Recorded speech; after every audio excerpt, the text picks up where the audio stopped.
Welcome back to Cannaspirations. I'm Warren Harris with Cannaspire, and today Beck and I are breaking down the two bills moving through legislation and what it's going to mean for the Virginia market. So today we're discussing Virginia adult use cannabis and what entrepreneurs and license applicants need to know.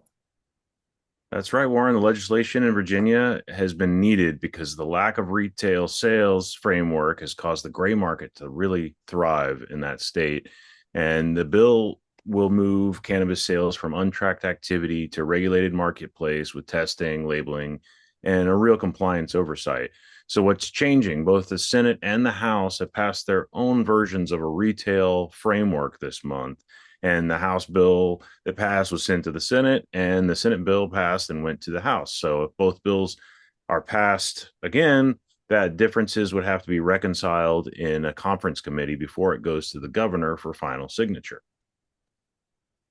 Right, so let's go ahead and dive into the two bills and look at some of the fundamental differences. So, really, the biggest difference is in the sales launch time, with the House bill targeting the end of this year for retail sales to begin happening, and of course, 2027 being targeted for the Senate bill.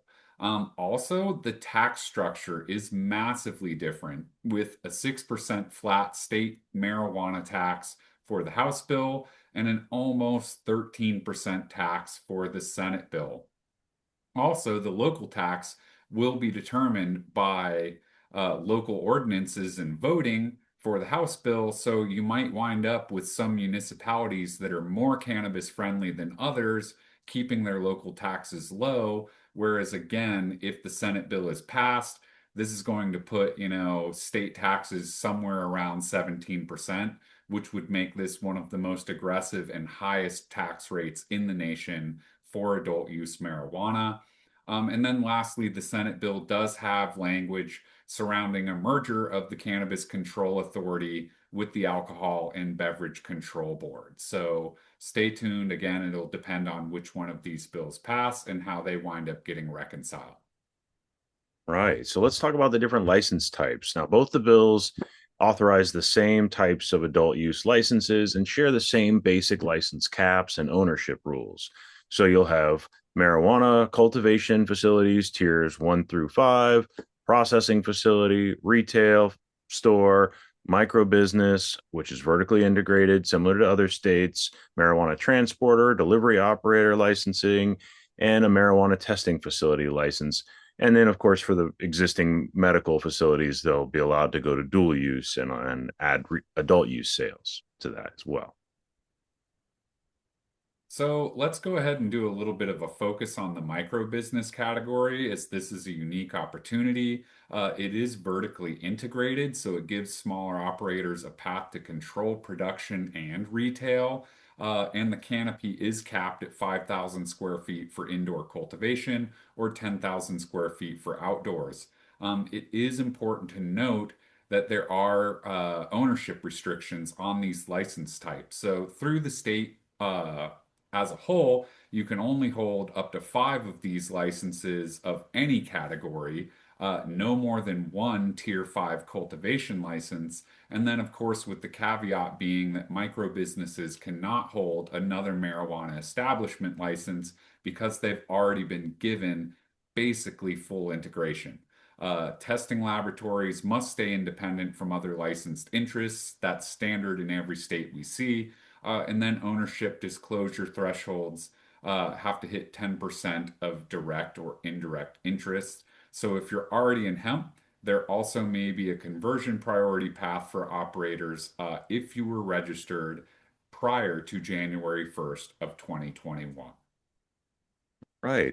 Let's talk about social equity. Every state has their own version. Virginia is calling these impact licenses, and both the House and the Senate bill list the same qualifying criteria, which is pretty broad in comparison to other states. You will qualify for impact status if you have prior marijuana charges, potentially either in state or out of state. You have immediate family member with prior marijuana charges, residence history, if you lived in a disproportionately impacted area that was over policed for marijuana crimes or an economically disadvantaged community, you'd qualify. You attended public school in an economically disadvantaged community, if you were a Pell Grant recipient, if you are a veteran, or if you were a qualified distressed farmer, you might qualify for these impact status application, which usually gives you a pretty good priority over other applicants. So the framework does reserve a meaningful share of these available licenses for impact applicants, but the impact applicants must remain an owner of 66% owner for 5 years. You can you cannot transfer more than 49% of that license. So if you qualify for social equity, that limits you down to the social equity category for 5 years before being able to sell out. So So let's go ahead and talk about the timelines and move our faces a little bit out of the way here so that you all can see. Yeah. So the timeline is aggressive in Virginia, right? So the public summaries point to application activity starting as early as July of this year, with potential early issuances this fall, or beginning retail sales early in January of 2027, again, depending on which bill gets adopted. This means that if you're serious, the time to prepare is now. So not when the application window opens. So at Canaspire, what we're trying to really do is help you all get, business plans and financial pro formas put together, your cap table, your org chart, your management summary, as well as your 5-year financial projections, a facility suitability analysis to see if you're in the correct zones for your municipality, and if your facility is even appropriate for what you're trying to do, enough power for cultivation or manufacturing, enough overhead ceiling height for vertical cultivation, whatever it is that your plan is, SOPs for operation, security and compliance, all of your cameras and door access controls, your operation strategies. We, of course, want to lay out, what it is that you're going to market with. Are you an organic soil cultivator? Are you a solventless manufacturer? What is your niche in the market? And then, of course, putting all of this into an application narrative. Are you an impact applicant? Are you a hemp licensee that's trying to convert? Are you, a local individual that's trying to change this market? And then, of course, we do have, individuals in our legal network. So if you need in-state Virginia legal counsel, we have that in Canaspire. Of course, will always provide ongoing support throughout the application process.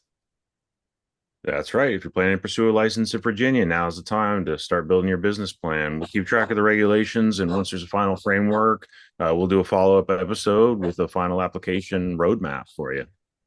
Absolutely. So thanks for tuning in to Canaspirations. If you want help preparing for Virginia, reach out to Canaspire. We help operators get license ready, compliance ready, and operationally ready from day one.